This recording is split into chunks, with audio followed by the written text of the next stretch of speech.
학교 폭력은 감정 싸움이 아니라 절차의 싸움이라는 점입니다. 누가 먼저 신고를 했는지, 어떤 자료를 제출했는지, 이런 세부 단계들이 아이의 미래와 가족의 결과를 바꿉니다. 처음부터 남겨둔 기록이 결정적 역할을 하기 때문에 증거를 처음부터 확보해 두는 것이 유리합니다. 모든 사건은 감정이 아닌 근거가 결과를 바꾸고, 결과를 바꾸는 건 빠른 법적 대응입니다.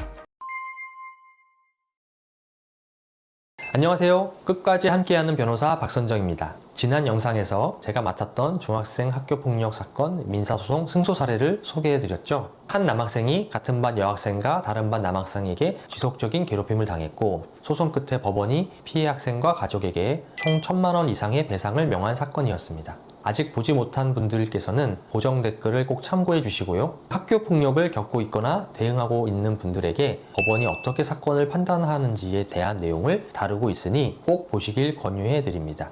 그 영상 이후 관련 문의가 많았습니다. 우리 아이도 피해를 당하고 있는데 어디에서부터 신고를 해야 하는지, 학교에서는 조사 중이라고만 하는데 절차가 어떻게 되는지를 묻는 질문이 대부분이었습니다. 핵심은 명확합니다. 학교 폭력은 감정 싸움이 아니라 절차의 싸움이라는 점입니다.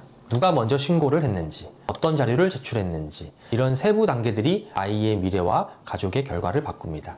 그래서 오늘은 학교폭력 전문 변호사로서 저에게 문의를 주셨던 내용을 정리해서 알려드릴 건데요. 신고 순서부터 학교, 교육청, 필요시 법원까지 어떤 절차로 진행되는지 6단계로 명확하게 설명해 드리겠습니다. 학교폭력은 누구나 신고할 수 있습니다. 학생, 학부모, 교사, 그 누구라도 인지하면 학교장에게 즉시 보고해야 합니다.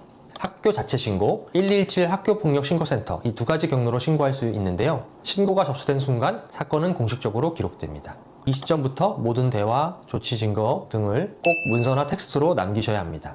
언제, 어디서, 누가, 어떤 방식으로 신고를 했는가, 이 한 줄의 기록도 나중에 큰 증거가 될 수 있습니다. 이 단계에서 혼자 대응하려다 증거를 놓치는 경우가 정말 많습니다. 반드시 초기부터 변호사의 도움을 받으시는 것이 큰 도움이 됩니다.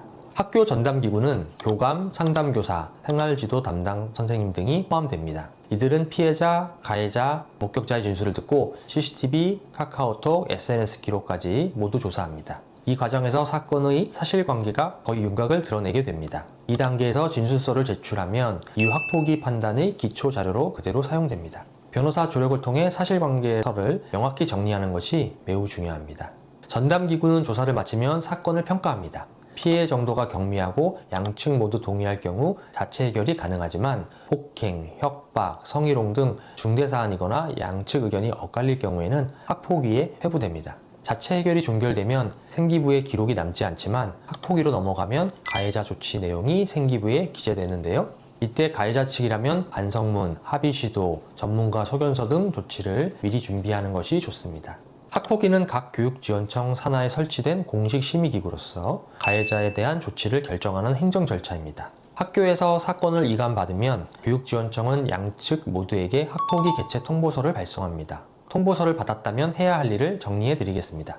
우선 학폭위 날짜와 장소를 가장 먼저 확인하셔야 합니다. 그 후 의견서와 진술서를 작성합니다. 이때 필요하실 경우 변호사나 전문가의 도움을 받으시는 게 좋습니다. 그 후에는 진단서, 합의서, 대화 내역과 같은 증거 자료를 정리하여 제출하는 건데요. 여기서 핵심 포인트는 학폭위는 진실을 따지는 재판이 아니라 행정적 판단을 내리는 위원회라는 겁니다. 그렇기 때문에 학폭위에서의 태도, 준비, 문서, 이 세 가지가 결과를 좌우합니다. 특히 학폭위는 장학사님들과 교사 선생님들이 많이 계시기 때문에 아주 중요한 부분이라고 할 수 있겠습니다. 학폭위는 피해자, 가해자 모두에게 진술 기회를 줍니다. 통상 한두 시간 내 심의가 진행되며 피해 정도와 태도, 재발 가능성 등을 종합적으로 검토하는데요. 가해자에게 내려질 수 있는 조치는 총 9단계입니다. 첫 번째 서면 사과, 두 번째 피해 학생과 접촉, 협박 및 보복 행위 금지, 세 번째 학교 봉사, 네 번째 사회 봉사, 다섯 번째 특별 교육, 여섯 번째 출석 정지, 일곱 번째 학급 교체, 여덟 번째 전학, 아홉 번째 퇴학 처분. 이 경우 의무교육 과정에 있는 가해 학생은 적용이 되지 않습니다. 이때 피해자 측은 분리조치나 긴급보호 요청을 통해 신속하게 안전을 확보할 수 있고, 가해자 측은 진정성 있는 반성문과 합의 노력이 조치 수위를 낮추는 핵심입니다. 학폭위 조치가 내려진 후에도 결과에 불복하는 경우 재심 청구가 가능합니다. 결정 통보 후 15일 이내에 시도교육청에 재심을 청구할 수 있는데요. 재심 신청서를 낸 후 심의를 거쳐 감경 또는 취소 결정을 냅니다. 또한 피해자 측에서 가해자나 학교를 상대로 민사소송도 가능하며 가해자 측에서는 행정소송을 통한 조치 감경이 가능합니다. 여기서 팁은 재심이나 소송 단계에서는 처음부터 남겨둔 기록이 결정적 역할을 하기 때문에 증거를 처음부터 확보해 두는 것이 유리합니다. 모든 사건은 감정이 아닌 근거가 결과를 바꾸고 결과를 바꾸는 건 빠른 법적 대응입니다. 이럴 땐 반드시 변호사의 조력을 받으셔야 합니다. 학교폭력은 감정의 싸움이 아닙니다. 절차와 증거의 싸움입니다. 사건이 접수되는 순간부터 하나하나의 대응이 최종 결과를 결정합니다. 저는 인천 지역에서 학교폭력 피해자와 가해자 양측의 사건을 다수 맡아오며 이 절차 하나하나가 얼마나 중요한지 직접 보고 경험했습니다. 잘 준비된 대응이야말로 내 아이의 미래와 가족의 일상을 지킬 수 있습니다.